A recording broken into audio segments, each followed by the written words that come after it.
Good afternoon, students. Let's continue our chapter 1 mathematics. Today's our topic of discussion it is mathematical expressions using board mass. Okay, हम उसको easy way में समझेंगे आज. Okay, आपने कुछ आगे का रिवीजन कर लिया होगा. Rounding off to nearest 100, nearest 1000, nearest tens और फिर हमने उसका एडिशन देखा था. आज हमको सीखना है सिंप्लीफिकेशन. पहले समझो क्या होता है सिंप्लीफिकेशन. ओके, सिंप्लीफिकेशन के बाद जो मैथमेटिकल एक्सप्रेशंस दिए, समझना, मैथमेटिकल जो एक्सप्रेशंस दिए हैं वो लिखने हैं हमको. कैसे दिए होंगे आपको? तो स्टेटमेंट फॉर्म में लिखे होंगे. स्टेटमेंट फॉर्म मतलब वर्डिंग में लिखे होंगे, उसको लिखना है मैथमेटिकल एक्सप्रेशन में. Okay, simplification. तो देखो सिंप्लीफिकेशन होता क्या है, पहले ये समझ लो कि सिंप्लीफिकेशन क्या होता है. तो सिंप्लीफिकेशन में होता है सिंप्लीफाई करना. सिंप्लीफाई करना मतलब मैथमेटिक्स में, पूरे मैथ्स में ऑपरेशंस होते हैं, ऑपरेटिव्स होते हैं, right. So which are operators for that. तो कौन कौन से ऑपरेटर्स होते हैं? तो एक होता है प्लस मतलब एडिशन, इसको क्या बोलेंगे हम? Addition. Then second one is subtraction, बराबर, minus subtraction. Then multiplication, so multiplication हुआ ये. Then division. तो ये मैथमेटिकल के कुछ सिंप्लीफिकेशन के ऑपरेटर्स है. इसको यूज़ करना है और एक ऐसी वैल्यू लानी है कि जो सारी वैल्यू को सिंप्लीफाई करके एक वैल्यू आती है, तो उसका नाम है सिंप्लीफिकेशन. अब पहले क्या सीखना है, जो हम वर्डिंग प्रॉब्लम में वो सम आते हैं ना 4th एंड 5th स्टैंडर्ड में. तो जैसे कि आई हैव 2 रुपीज़, अदरवाइज आपको कुछ ऐसा बोला जाए कि ऐड 25 टू 35, 25 को 35 में ऐड करिए. सो ऐड 25, तो ऐड मतलब एडिशन करोगे किसका? तो 25 का. किसके साथ? 35 के साथ. तो ये पूरा जो दिया था वो हमको दिया था स्टेटमेंट फॉर्म में, हमने उसको लिख लिया मैथमेटिकल एक्सप्रेशंस में. इसको मैथमेटिकल के टर्म्स में लिखा. जैसे कि आप ऐसे लिखते थे कि I have 25 rupees, otherwise I have 50 rupees. My father gave me 20 rupees more. My father gave me 20 rupees more. Now total how many rupees I have right now. So total देखो, ये ऐसे कुछ वर्डिंग में बात हुई. तो पहले देखो, आई हैव 50 रुपीज़, पहले कितने रुपीज़ थे? 50 रुपीज़. मोर मतलब उसमें ज़्यादा हुआ, प्लस हुआ, तो प्लस हुआ. कितने प्लस हुआ? तो 20 रुपीज़ जो फादर ने दिए. सो हम लिखेंगे यहाँ पे I have and my father gave. Then total, total मतलब एडिशन किया, तो कितना आ गया आंसर? 70. तो ऐसे कुछ करना है.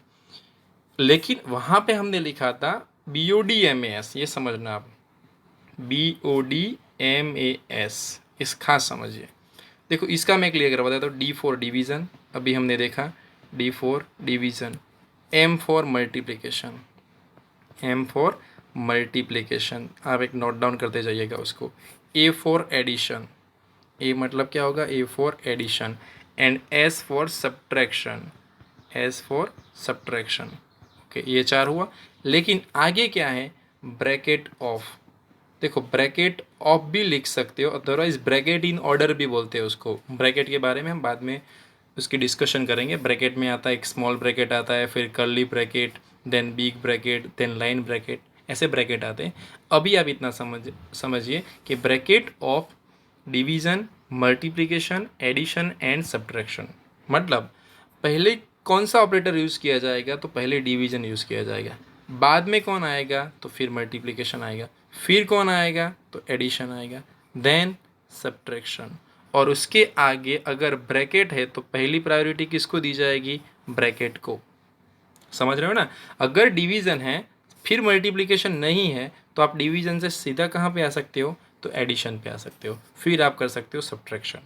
ओके, तो चलो अब इसको कैसे समझते हैं? एडिशन. अब एडिशन की टर्मिनोलॉजी आप समझिए. दो चीज़ों को जब प्लस की जाती है, एडिशन कब आएगा? एडिशन का सिंबल कैसा आएगा? तो ये हुआ प्लस, तो ये होगा प्लस. व्हेन कोई भी दो चीज़ों को ऐड की जाती है, प्लस. एडिशन के लिए और एक सम है, कौन सा? सम. याद रखना, जब ऐसा लिखा हो ना sum of 2 and 5, sum of 2 and 5, so addition of 2 and 5 हुआ. फिर एक वर्ड होता है टोटल. एक वर्ड क्या होता है? टोटल. फिर एक होता है मोर, बराबर, 5 more than 2, 5 more than 2, right. सो ऐसे भी लिख सकते हो आप. सो ये एडिशन की बात हो गई. सब्ट्रैक्शन में क्या लिखेंगे? तो देखो सब्ट्रैक्शन में तो सीधी बात होगी. तो एक सब्ट्रैक्शन हुआ, सब्ट्रैक्शन के लिए लिखा जाता है माइनस, कभी कभी माइनस भी लिखा होता है, तो ये हो गया माइनस का सिंबल, सो ये हुआ माइनस।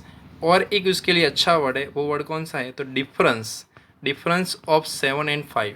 तो डिफरेंस ऑफ 7 एंड 5 मतलब 7 माइनस 5। सब्ट्रैक्शन में एक और चीज़ सीखनी है आपको कि अगर ऐसा लिखा है कि सब्ट्रैक्ट 12 फ्रॉम 22 एंड दूसरा लिख देता हूँ यहाँ पे सब्ट्रैक्ट 15 फ्रॉम 25, 15 फ्रॉम 25। तो यहाँ पे आपको एक चीज़ ध्यान में रखनी है कि किस में से, तो फ्रॉम 22 वी आर सब्ट्रैक्टिंग, तो we are subtracting 20 from 22 we are subtracting 12। अगर आप इसको ऐसे लिख दोगे 12 माइनस 22 तो ये गलत है। इसका मीनिंग क्या हुआ, फ्रॉम 12 वी आर सब्ट्रैक्टिंग 22। यहाँ पे क्या हुआ, फ्रॉम 25, सो 25 उसमें से कितना सब्ट्रैक्ट करे, कितना माइनस करे, तो माइनस 15 कर रहे हैं। Is it okay? Idea clear हो जाना चाहिए। Difference, take difference of, take difference of 25 and 15। तो उसको आप सीधा ही लिख सकते हो कि 25 एंड 15 का क्या लेना है, तो डिफरेंस। तो हम डायरेक्टली लिख देंगे 25 माइनस 15, ये हो गया difference. Clear? Difference of, difference of 7 and 5, 7 and 5, 7 and 5 का डिफरेंस, डिफरेंस मतलब minus 7 and 5। Is it okay? फिर आता है मल्टीप्लिकेशन, फिर आता है मल्टीप्लिकेशन। तो कौन कौन से वर्ड यूज़ किए जाते हैं स्टेटमेंट्स में मल्टीप्लिकेशन के लिए, तो मल्टीप्लिकेशन के लिए एक वर्ड है, उसका नाम है प्रोडक्ट, प्रोडक्ट, एंड दूसरा नाम है टाइम्स। ये आप नोट डाउन कर लीजिए ये सारे वर्ड्स को। मैंने एडिशन के लिए भी लिखवा है, सब्ट्रैक्शन के लिए भी लिखवा है, एंड मल्टीप्लिकेशन के लिए भी लिखे हमने, तो प्रोडक्ट एंड टाइम्स। ओके, कैसे इस्तेमाल होगा, तो लुक एट हियर। फिर हम एग्जांपल देखते हैं, अभी हम इंडिविजुअल देख रहे हैं। Product of, product of 5 and 4 ऐसे लिखा, तो ये स्टेटमेंट में लिखा। अब मैथमेटिकल स्टेटमेंट में या मैथमेटिकल एक्सप्रेशंस में कैसे लिखेंगे इसको, तो 5 एंड 4 का प्रोडक्ट मतलब 5 मल्टीपल 4, 5 मल्टीपल 4। क्लियर? अगर आपको कुछ ऐसे बोला है कि product of, product of 7 and 8, 7 and 8, so what will be our answer, 7 multiple 8। क्यों किया मल्टीप्लिकेशन, ये प्रोडक्ट की वजह से। Clear? Now 4 times, 4 times of 8, 4 times of 8, directly you can multiply 4 multiple 8, 4 multiple 8। 3 times of, 3 times of 5, 3 times of 5 मतलब 3 multiple 5, 3 multiple 5। Is it okay? Now और एक last बाकी है, वो इसको क्या बोलेंगे हम, डिवीज़न। कौन सा बाकी था, तो डिवीज़न। डिवीज़न के लिए एक सीधा ही वर्ड होगा डिवाइड, डिवाइड लिखा हो तो हमको समझ जाना है कि क्या करना है, तो डिवीज़न। और एक होगा part, 1 second part, third part, बराबर। तो पार्ट 1 डिवाइड बाई 3, तो 1 डिवाइड बाई 3 को हम क्या बोलेंगे, तो third part. 1 divide by 2 second part, बराबर। 1 डिवाइड बाई 2 को क्या बोलते हैं, हाफ भी बोलते हैं। 1 divide by 4 fourth part, 1 divide 5 fifth part. Okay, अब देखते हैं डिवीज़न के एग्जाम्पल देख लेते हैं। ऐसे लिखा होगा, समझिए, डिवाइड 16 बाय 4, डिवाइड 16 बाय 4, सो 16 बाय 4, तो डिवाइड दिस 16 बाय 4। ये जो मैंने बीच में लिखा ना, ये एरो किया, देखो आप पहले ये समझिए। हम इसको ऐसे लिख सकते हैं, 16 डिवाइड 4 लिखा, और अगर डिवीज़न में लिखना है तो ये 16 लिखा, फिर बाद में का आप ऐसे लाइन करोगे, नीचे लिखोगे तो 16 बाय 4 होगा। अगर ऐसे इस क्वेश्चन को मैं अगर चेंज कर देता हूँ कि डिवाइड 4 बाई 16, 4 बाई 16, तो क्या होगा, तो 4 डिवाइड 16 होगा। समझना ये खास, फिर आएगा 4 डिवाइड 16। समझ में आ रहा है ना कहाँ से लिखा है। और एक देखते हैं कि फोर्थ पार्ट ऑफ, ऐसा लिखा होगा, fourth part of 20, fourth part of 20। अब ये फोर्थ पार्ट है तो वो नीचे आ जाएगा, फोर्थ पार्ट किसका, 20 का, सो 20 डिवाइड 4। आंसर क्या मिलेगा, 20 डिवाइड 4 का 5। समझ रहे हो ना आप। थर्ड पार्ट ऑफ, आप पॉज करके लिखिए इसका आंसर कि third part of 21, what is third part of 21, it is 21 divide 3, 21 divide 3, because third part है तो ये नीचे आएगा थर्ड पार्ट। अब क्या करना है, ये मैंने आपको समझा दिया कि क्या होता है डिवीज़न, क्या होता है मल्टीप्लिकेशंस, एडिशन एंड सब्ट्रैक्शन, उसके लिए कौन कौन से वर्ड यूज़ होते हैं जिससे हमको पता चले, वो हमारे कीवर्ड्स है। जिससे पता चले कि हमको क्या एक्चुअल में करना है, कि एडिशन करना है, सब्ट्रैक्शन करना है, मल्टीप्लिकेशन है कि डिवीज़न है। लेकिन अब ये सारी चीज़ों को हम साथ में ले जाते हैं, together, we will work with together. समझना ध्यान से, एक एक एग्जाम्पल आप समझिए तो आपको पता चल जाएगा। मैं बिल्कुल एकदम ईजी तरीके से आपको समझाऊंगा। तो फर्स्ट स्टेटमेंट मैं लिखता हूँ कि 5 मल्टीप्लाइड, अदरवाइज लिखते हैं, चलो 6 मल्टीप्लाइड, समझना आप ध्यान से, 6 multiplied by the sum of 6 multiplied by the sum of 8 and 2, sum of 8 and 2। अब ध्यान से उसको समझो, 6 को मल्टीप्लाई किया जाता है किसके साथ, 6 multiplied by the sum of 8 and 2। अब ध्यान से समझो, अगर 6 मल्टीप्लाइड बाय 8 लिखता तो हम डायरेक्टली लिख देते 6 मल्टीपल 8। 6 मल्टीप्लाइड 2 बोलता तो 6 मल्टीप्लाइड 2 आप ऐसे लिख देते। 6 मल्टीप्लाइड 8 बोला होता तो आप ऐसे लिखते, 6 मल्टीप्लाइड बाई 2 बोला तो आप ऐसे लिखते। लेकिन अब यहाँ पे क्या बोला है कि सम ऑफ 8 and 2, उसका जो सम आता है उसको 6 के साथ मल्टीप्लाई करना है। तो यहाँ पे हुआ क्या, पहले क्या करना होगा, सम लेना होगा किसका, 8 and 2 का। ध्यान से समझो, 6 को मल्टीप्लाई किया जाता है लेकिन किसके साथ, तो अकेले 8 के साथ तो नहीं किया जाता, अकेले 2 के साथ भी नहीं किया जाता, किसके साथ, 8 and 2 का सम।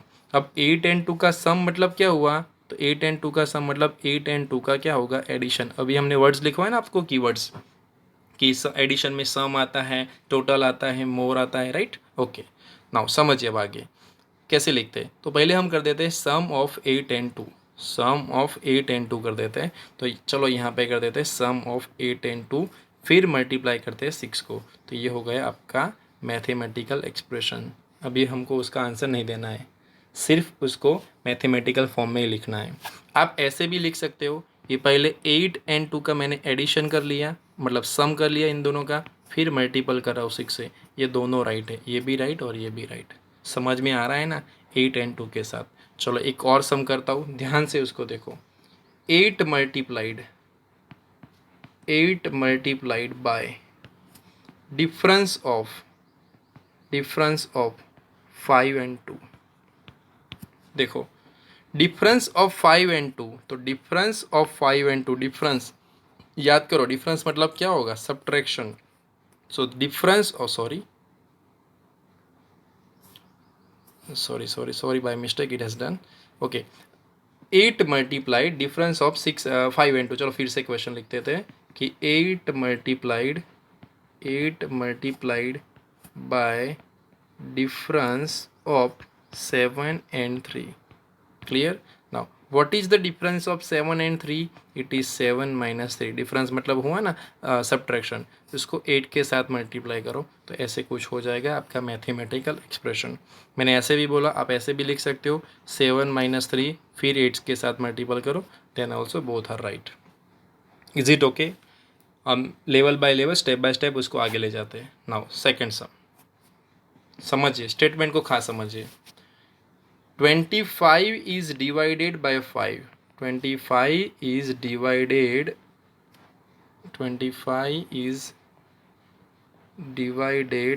by 5, and then फिर क्या होता है, and then 1 is subtracted। देखो यहाँ पे तो क्लियर बोल ही दिया है ना, 1 is subtracted। समझो, ध्यान से समझो क्या किया पहले। तो पहले 25 को किससे डिवाइड किया, 5 से। तो चलो कर देते हैं, तो 25 को हम 5 से डिवाइड कर देते हैं, कर लिया। देन फिर क्या होता है, 1 इज सब्ट्रैक्टेड, तो -1 हो गया, तो 1 is subtracted. Is it okay. बहुत ईजी है। अगर आप उसको कुछ ऐसे लिखते कि 25 को 5 से ये डिवाइड कर लिया, फिर +1 कर दिया, फिर +1, उसको एक दूसरे से दूर लिखना है, 25 डिवाइड, और ये आपके लिए ये भी बेटर रहेगा। समझ में आ रहा है ना। 25 इज डिवाइडेड बाय 5, तो डिवाइडेड मतलब यहाँ पे शो करा है कि आप डिवीजन करो किसका, 25 and 5 का, फिर उसमें से देन उसके बाद क्या करो, 1 इज सब्ट्रैक्टेड, तो 1 को सब्ट्रैक्ट करो। Let's check another sum. Okay, sum का तो हमने देख लिया। 3 टाइम्स द डिफरेंस ऑफ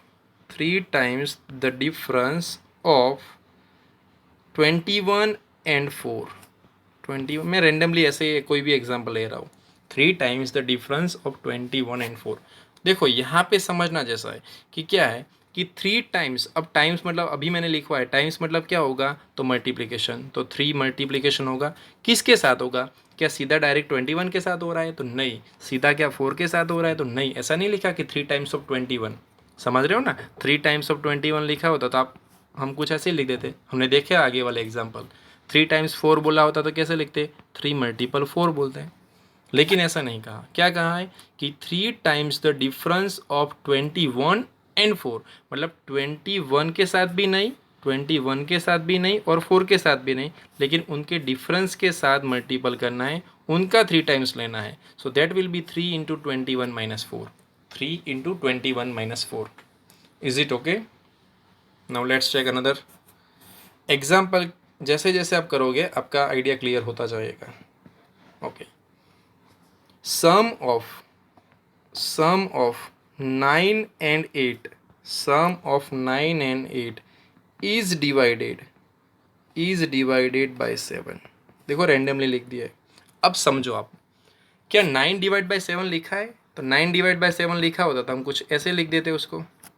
क्या 8 डिवाइड 7 लिखा है ना, 8 डिवाइड 7 को हम कुछ ऐसे लिख देते, लेकिन ऐसा नहीं लिखा, 9 डिवाइड बाई 7 भी नहीं लिखा, 8 डिवाइड बाई 7 भी नहीं लिखा। क्या बोला है कि सम ऑफ 9 एंड 8, तो मतलब सम ऑफ 9 एंड 8 मतलब सम का क्या हम मीनिंग निकालेंगे यहाँ पे, सम मतलब क्या होगा, एडिशन, तो आपको पहले करना होगा एडिशन किसका, 9 और 8 का, सो 9 और 8 का हमने यहाँ पे एडिशन कर लिया, फिर उसको डिवाइड करना है किससे, तो 7 से। अगर आप ऐसे भी लिख सकते हो कि सम किया 9 एंड 8 का, फिर उसको डिवाइड किया, देखो ब्रैकेट यूज़ कर रहा हूँ मैं 7 से, तो 7 से। क्लियर हो रहा है ना, क्या पहले करना है, किसके साथ करना है और कैसे, तो 9 डिवाइड बाई 7 भी नहीं है, 8 डिवाइड बाई 7 भी नहीं है, सम ऑफ था इसीलिए। नाउ लेट्स चेक अनदर सम। जैसे जैसे आप एग्जाम्पल करोगे आपका आइडिया क्लियर होता जाएगा। अगर आपको होता है कि कंसेप्ट क्लियर हो गया है, मैं जैसे ही क्वेश्चन लिखता हूँ आप अपने आप कर सकते हो। Sum of 10 and 20, sum of 10 and 20, sum of 10 and 20 is subtracted from 50। देखो अब समझो यहाँ पे, फ्रॉम 50 मतलब 50 में से कुछ सब्ट्रैक्ट किया जा रहा है, इतना क्लियर हो रहा है। फ्रॉम 50 मतलब 50 में से कुछ सब्ट्रैक्ट किया जा रहा है, मतलब मैं 50 माइनस लिख दूंगा इधर। ओके, क्या 50 में से ओनली 10 सब्ट्रैक्ट किया था, यहाँ पे ऐसा लिखा है कि 50 माइनस 10 सब्ट्रैक्ट 10 फ्रॉम 50, ऐसा नहीं लिखा, नहीं तो हम डायरेक्ट लिख देते 50 माइनस 10। सब्ट्रैक्ट 20 फ्रॉम 50 ऐसा भी नहीं लिखा है, नहीं तो कुछ ऐसे आता है, लेकिन 50 में से क्या सब्ट्रैक्ट करना है, तो 50 में से सब्ट्रैक्ट करना है 10 एंड 20 का सम, इसीलिए मैंने ब्रैकेट कर दिया वहाँ पे, तो ये कुछ ऐसे आ जाएगा कि 10 एंड 20 का सम करो, बाद में उसको फ्रॉम 50 में से सब्ट्रैक्ट करो। ये बात खास ध्यान में रखिए आप कि फ्रॉम वाला टर्म आगे आएगा, फ्रॉम वाला जो टर्म होगा वो फर्स्ट मतलब आगे आएगा। समझ में आ रहा है? Clear? Sum of 20 and 10 is subtracted from 50. Okay, now the last example we will see for today's session, and that will be the product of 3 and 8। समझना, मैंने सारे एग्जाम्पल आपको करवा दिए हैं। Product of 3 and 8, product of 3 and 8 is subtracted from product of 9 and 8। समझने जैसा है, ये थोड़ा लेंदी किया लेकिन इट इज़ वेरी इंटरेस्टिंग। समझिए पहले किस किस की प्रोडक्ट बोल रहा है। देखो अब यहाँ पे देखो सब्ट्रैक्टेड आया, फ्रॉम है, मतलब सब्ट्रैक्ट जिसके पीछे फ्रॉम है, मतलब फ्रॉम के पीछे जो भी है वो आगे आएगा, मतलब ऐसे कुछ आ जाएगा कि जिसकी भी प्रोडक्ट है, प्रोडक्ट ऑफ 9 एंड 8 है वो आगे आएगा, फिर उसमें से माइनस हो जाएगा कि प्रोडक्ट ऑफ 3 एंड 8। इतना यहाँ पे क्लियर हो गया, क्योंकि सब्ट्रैक्टेड था, इसके फ्रॉम के पीछे जो आता है वो आगे आ जाएगा, 9 एंड 8 एंड 3 एंड 8। प्रोडक्ट मतलब मल्टीप्लिकेशन, सो 9 एंड 8 का ये मल्टीप्लिकेशन हो गया। 3 एंड 8 की प्रोडक्ट मतलब 3 इंटू 8 हुआ, फिर उसको सब्ट्रैक्टेड किया जाता है। देखना किसको किस में से सब्ट्रैक्ट किया जाता है, which term is subtracted from which term. Okay, I think idea is clear. आप ऐसे क्वेश्चन अपने आप ट्राई कीजिए। We will provide you worksheet, अभी नहीं प्रोवाइड करेंगे। देखो अभी तो एक एक लेक्चर ले रहे हैं ना, वीकेंड में हम प्रोवाइड करेंगे, मतलब on Sunday you can get it. Sunday हमने जितना भी किया है उसकी एक अच्छी सारे कंसेप्ट आ जाए, इसकी एक वर्कशीट असाइनमेंट हम आपको प्रोवाइड करेंगे जिससे आप संडे को पूरा रिवीजन कर पाए, सो दैट यू कैन एक एक में। अभी तो हम जो एग्जाम्पल क्लासरूम में जैसे ले रहे हैं ऐसे ही ले रहे हैं। On Sunday we will provide you worksheet of standard, जो 6 की चैप्टर 1 की वर्कशीट, जितना भी सिलेबस कवर हुआ है उसकी हम प्रोवाइड करेंगे। क्लियर? प्लीज़ आप उसको रिवाइज करते जाइएगा, सारा कंसेप्ट क्लियर करिए, समझिए, फिर हम आगे देखेंगे। Thank you so very much for watching this video. Stay connected with us, will come back with new video very soon.